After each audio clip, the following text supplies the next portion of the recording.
여러분 안녕하세요. 찾아가는 새벽기도 시카고 한인제일 연합감리교회 조선영 목사입니다. 오늘도 변함없는 주님의 은혜와 평강이 저와 여러분의 삶의 종일 풍성하기를 기도합니다.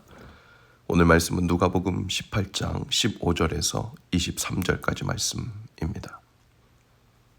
사람들이 예수께서 만져주심을 바라고 자기 어린아기를 데리고 오매 제자들이 보고 꾸짖거늘 예수께서 그 어린아이들을 불러 가까이 하시고 이르시되 어린아이들이 내게 오는 것을 용납하고 금하지 말라. 하나님의 나라가 이런 자의 것이니라. 내가 진실로 너희에게 이르노니 누구든지 하나님의 나라를 어린아이와 같이 받아들이지 않는 자는 결탄코 거기 들어가지 못하리라 하시니라. 어떤 관리가 물어 이르되 선한 선생님이요 내가 무엇을 하여야 영생을 얻으리이까? 예수께서 이르시되 내가 어찌하여 나를 선하다 일컫느냐? 하나님 한 분 외에는 선한 이가 없느니라. 내가 계명을 안 하니 간음하지 말라, 살인하지 말라, 도둑질하지 말라, 거짓 증언하지 말라, 내 부모를 공경하라 하였느니라. 여짜오되 이것은 내가 어려서부터 다 지키었나이다.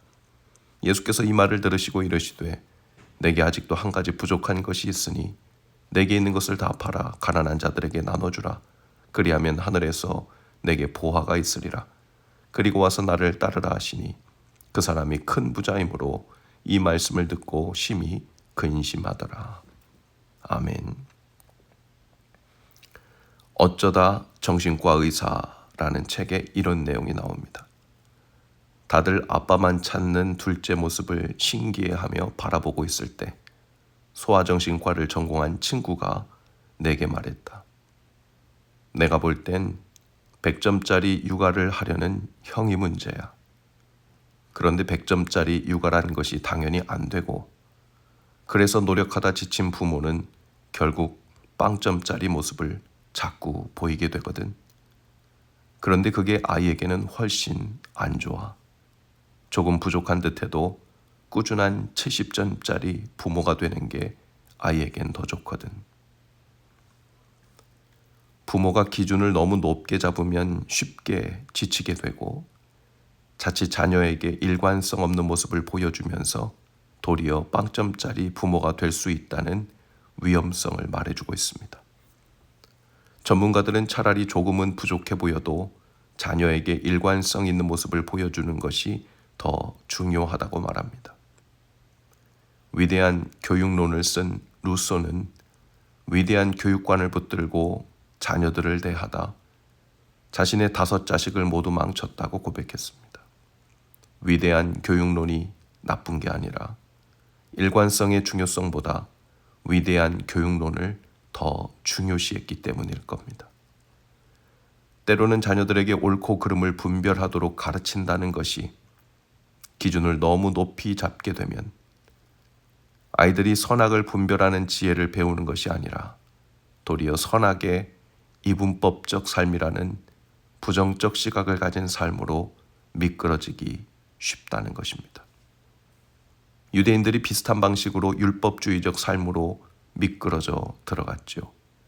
하나님을 경외하며 살라고 하나님을 사랑하고 이웃 사랑하는 방법을 율법을 통해 배우라고 주셨는데 그들은 그 율법 지키는 것 자체를 너무 중요하게 여긴 나머지 율법 지키며 사는 일을 100점 맞으려고 하다 보니까 주객이 전도되어 버린 겁니다. 그래서 율법을 지키는 일이 하나님과의 관계를 친밀하게 하기보다는 오히려 외식과 불신앙으로 미끄러지게 했죠. 그래서 예수님은 죄인과 세리들과 그들을 영접하시고 가깝게 지내시면서 도리어 율법주의자들에게 말씀해 주셨습니다. 정작 중요한 것은 하나님과 친밀해지는 것에 있다. 하나님과 친밀해지는 길은 율법 지키는 일에 100점 맞으려고 하는 것보다 도리어 자신의 죄를 회개하고 약함을 고백하며 하나님을 의지하는 길이 더 빠르고 확실하다는 것을 보여준 것입니다. 오늘 말씀에서 어린아이들이 예수님께 오려고 하자 제자들이 꾸짖습니다. 예수님이 가시는 진로에 거추장스럽고 하나님 나라 세우는 일에도 전혀 도움이 되지 않는 아이들이라고 생각했기 때문일 겁니다. 그런데 예수님은 천국은 어린아이와 같은 자들 것이니 그들이 내게 오는 것을 막지 말라고 하십니다. 그리고 17절에 이렇게 말씀하시죠. 누구든지 하나님의 나라를 어린아이와 같이 받아들이지 않는 자는 결단코 거기 들어가지 못하리라.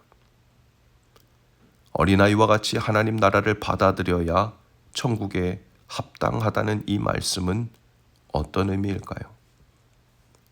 마침 곧이어 한 관리라고 소개된 부자 청년이 묻습니다. 선한 선생님이여, 내가 무엇을 하여야 영생을 얻겠습니까? 즉 어떻게 하면 하나님 나라에 들어갑니까? 하고 물은 것이죠. 그리고 무엇을 하여야 라고 하는 전제를 붙였습니다. 그리고 어려서부터 십계명을 비롯한 율법들을 거의 다 지켰다고 하는 것으로 보아 이 관리는 100점짜리 율법 지킴이가 되어 하나님 나라를 들어가 보려는 자세로 이 질문을 한 것으로 보입니다.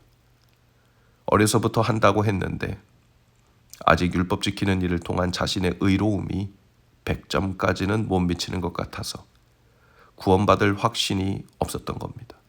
그 모자란 점수를 무엇을 통해 채울 수 있겠냐고 예수님께 질문하고 있는 거죠. 예수님은 이 관리가 무엇을 하여야 라는 형태로 물었기 때문에 무엇을 하라 라는 형태로 답을 주십니다. 재산을 다 팔아 가난한 자들에게 나눠주고 그 후에 너는 와서 나를 쫓으라 말씀하십니다. 이 말씀은 자선을 베푸는 율법 하나를 더 채우라는 의미가 물론 아닙니다. 구원받기에는 재산이 너무 많다라는 말씀을 주신 것도 아니죠. 핵심은 너도 여기 제자들처럼 나를 쫓아라. 그러나 그냥 쫓는 것만으로는 안 된다. 어린아이처럼 전심으로 나를 받아들인 후에 쫓아야 한다. 그런데 보아하니 네가 전심으로 나를 쫓아오려면 먼저 네 마음을 가득 채우고 있는 재산에 대한 마음을 해결해야 하겠구나. 이런 말씀을 하신 것이죠.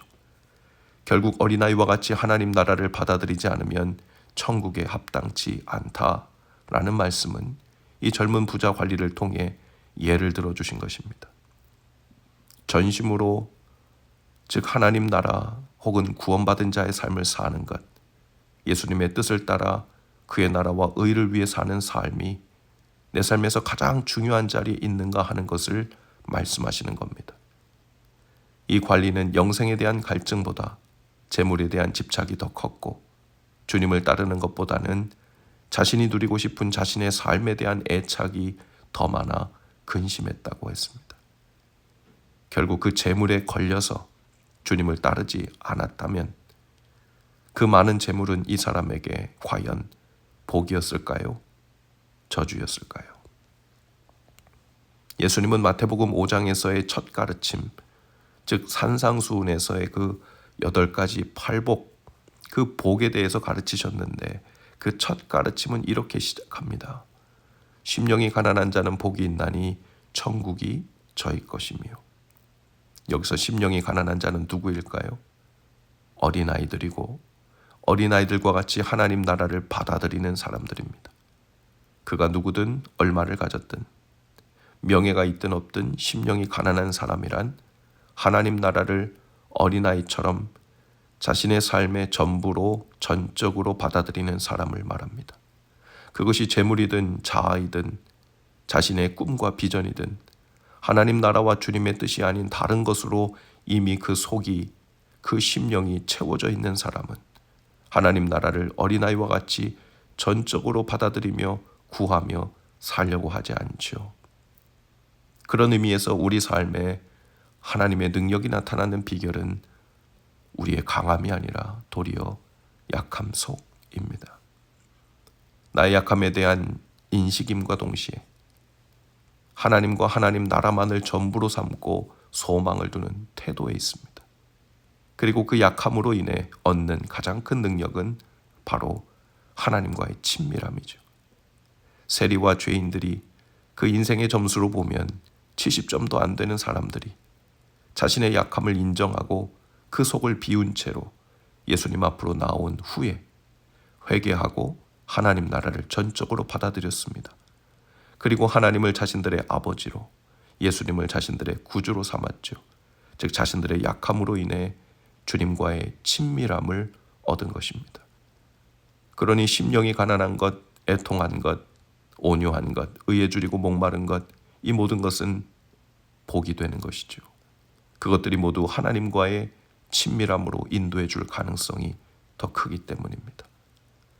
사랑하는 여러분, 100점짜리 하나님의 자녀가 될 생각은 버리시기 바랍니다.